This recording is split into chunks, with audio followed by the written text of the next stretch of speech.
Bagaimana caranya kita bisa memiliki properti, punya rumah dengan gaji UMR, dan saya tambahkan lagi apakah lebih baik kita sewa atau tidak.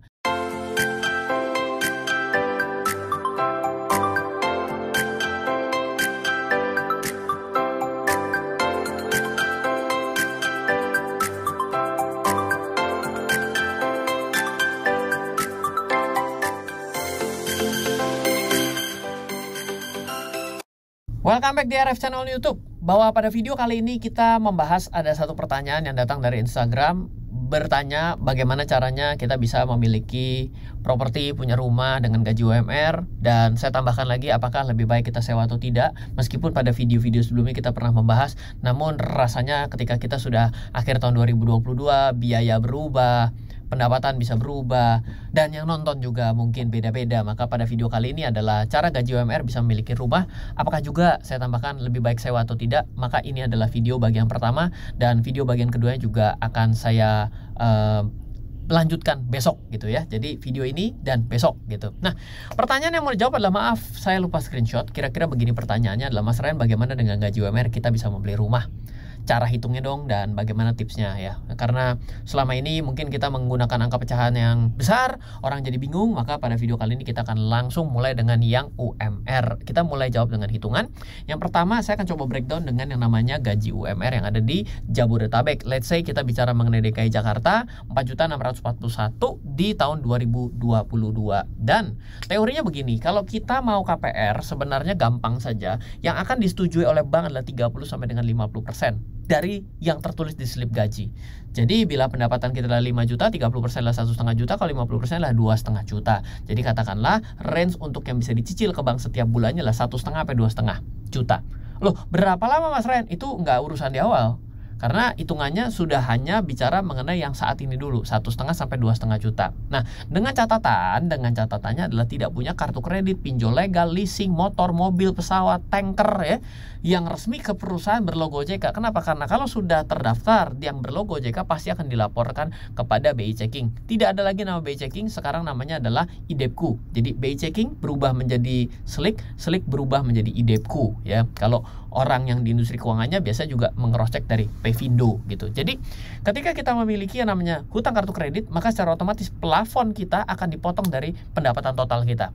Kita punya cicilan, kita punya kredit di kartu kredit adalah 10 juta, 5 juta dikali 12 adalah 60 juta, 60 juta dipotong 10 juta dikalikan dengan 30%, itulah 30% dibagi lagi menjadi 12. Nah, itulah adalah pendapatan yang boleh dijadikan sebagai cicilan KPR per bulan. Oke. Nah, jadi kalau di Jakarta dengan UMR adalah 4.600.000, dengan cicilan yang bisa dilakukan adalah 30.1380, 50% adalah 2.300.000. Anggap kita nggak punya cicilan apapun. Oke. Nah, terus propertinya berapa? Saya sudah tahu, Ren tadi sudah bilang 1.300.000 sampai dengan berapa tadi lupa saya, 1.380.000 sampai 2.300.000. Nah, properti yang berapa yang bisa saya beli? Biasanya namanya properti itu ada DP-nya, yaitu 10 sampai 20%. Loh, Mas Ren, kan ada yang DP-nya 0%. Kita tidak bahas mengenai strategi DP di sini, tapi kita berbicara mengenai strategi untuk bisa approve ke bank dulu gitu ya. Yaitu berarti 90 jutanya. Ya, dengan 90 jutanya bunga bank adalah 12% per tahun. Let's say, maka tenor yang bisa kita ambil pada bank yaitu adalah seperti yang ada di layar, yaitu adalah untuk 90 juta bila Anda 60 bulan, per bulan bayar 2 juta. Dan 120 bulan adalah 1.200.000. Kalau 120 bulan adalah 1.080.000 yang akan dibayarkan ke bank. Jadi berdasarkan tabel, bila kita ajukan ke bank untuk cicil 5 tahun untuk 90 juta per bulan adalah 2 juta.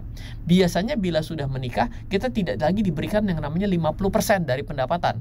Karena sudah ada tanggungan, melainkan 30%. Tapi buat yang suami istri bekerja, maka pendapatan suami ditambah istri dikalikan 30%. Lumayan jadi tambah gede. UMR kali 2 kan berarti kali 30%, jadi 2 kali lipatnya kan begitu ya.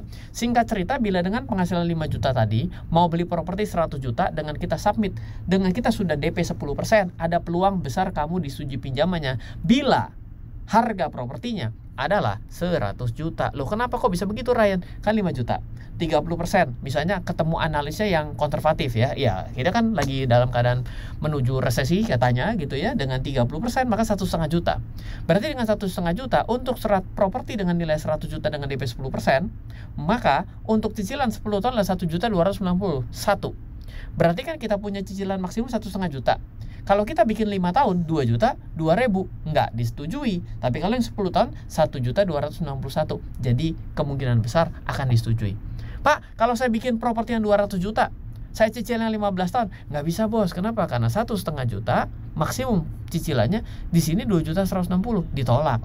Biasanya dibilang pendapatannya nggak cukup. Ada pendapatan lain nggak? Dagang cendol misalnya, biasa begitu tuh ya, oleh yang marketing banknya. Nah, kalau untuk yang 5 juta 50%-nya, karena dikasih, ngelihat kayaknya nih orang itikannya bagus sekali, ganteng pula, bakal bisa jadi artis Korea gitu, 2.500.000, maka yang paling bisa dibeli adalah sampai dengan properti 200 juta dengan cicilan 2.582. Udah lebih dikit tuh, 32.477. Jadi 82.477 bukan 550 ya. Jadi ya mungkin bisa beli cicilan properti yang 200 juta dengan cicilan 10 tahun. Oke. Nah, kalau yang sudah menikah 10 juta kan dikali 2 ya, dikali 30%, maksimum cicilan 3 juta. Lumayan, bisa nyampe beli properti yang 300 juta sudah jebol plafon. Kenapa? Karena 3.240. Harusnya 3 juta. Ya mungkin lebih dikasih lah karena yang masih 30%. Kalau saya yang 10 juta pendapatan berdua dengan persentase 50%, cicilan maksimumnya adalah 5 juta. Maka saya bisa cicil yang 300 juta sampai 10 tahun saja. Ya, orang kalau boleh cicil panjang, cicil pendek, kalau pengennya sih katanya cicil yang paling ringan, tapi kadang-kadang cicil 15 tahun itu 180 bulan loh. Nah, jadi kadang-kadang orang juga nggak mau. Pernahkah kita berpikir bahwa 10 tahun adalah waktu yang lama? Apa yang bisa terjadi dalam 10 tahun? Pasti jawabannya kita juga nggak tahu dong. Masa depan mana yang tahu? Gampang aja. Apakah dalam 10 tahun terakhir kita mengalami banyak sekali peristiwa? Banyak. Kalau saya nggak terjadi apa-apa, ya berarti nggak ngapa-ngapain juga hidup itu ya. Dan jangan lupa loh, DP bukan sebuah nominal yang kecil, 300 juta. 10% 30 juta. Dari mana DP-nya? Sudah nggak dipikirin? Ada juga yang bilang bahwa beli rumah itu lebih untung daripada ngontrak. Apa ini dilandasi dengan hitungan? Atau cuma kita dengan membayangkan saja? Ya mengira-ngira dong ya. Saya kan kalau cicil 3 juta. Bayar yang namanya ngontrak 2.500.000. Ya untungan 3 juta. Kenapa? Karena 2.500.000 tambah 500 dapat rumah. Betul, cara hitungan sederhananya seperti itu. Nggak salah. Dan saya juga nggak mendukung orang ngontrak. Tapi saya berpikir adalah, kalau berpikir sebegitu gampangnya, hidup ini begitu indahnya. Betul nggak? Nggak akan segampang itu cara berhitungnya. Berarti ada sesuatu hitungan yang kita miss di sana. Tolong jangan dijawab pakai perasaan bahwa punya rumah itu terasa nyaman. Nyaman di bagian mananya? Nyaman karena 2.500.000 ngontrak, 3 juta cicil. Lebih baik saya 2,5 juta tambah dikit 500.000 doang ya kan. Saya juga nggak ngopi, saya jadi dapat rumah gitu 10 tahun. Betul nggak? 10 tahun ya, 120 kali cicil ya. Tapi mari kita nanti di video kedua akan coba hitung dengan beberapa breakdown agar kita bisa membandingkan secara lebih sedikit lebih detail lah. Bukan seperti high level saja. Tadi perhitungannya 2.500.000 sama GoPay jadi dapat 3 juta itu high level. Tidak seperti itu seharusnya cara berhitungnya. So, kita lanjutkan pada video kedua. Semoga selalu bermanfaat. Dari saya Ryan Filbert, salam investasi untuk Indonesia. Halo, terima kasih sudah menyaksikan video di RF Channel on YouTube.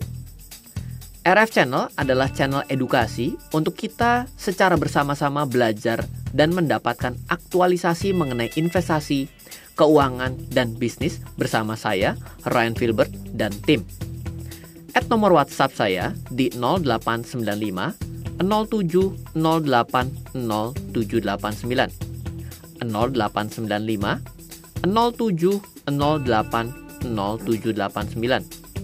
Download aplikasi MyRF di Android atau iOS untuk mendapatkan artikel dan tema-tema khusus mengenai edukasi investasi, keuangan, dan bisnis pada aplikasi MyRF sekarang juga. Setiap bulan, saya bersama dengan tim memiliki kelas, mulai dari belajar trading dengan analisa teknikal, yang strateginya bisa Anda terapkan pada seluruh market, mulai dari saham, forex, hingga cryptocurrency, atau kelas investasi saham bernama Fundamental Camp. Untuk mengetahui kelas lainnya dan bertanya mengenai kelas, hubungi tim sekarang juga di 0852 882 6187. Sekali lagi 0852 882 6187. Semoga terus bermanfaat. Dari saya Ryan Filbert, salam investasi untuk Indonesia.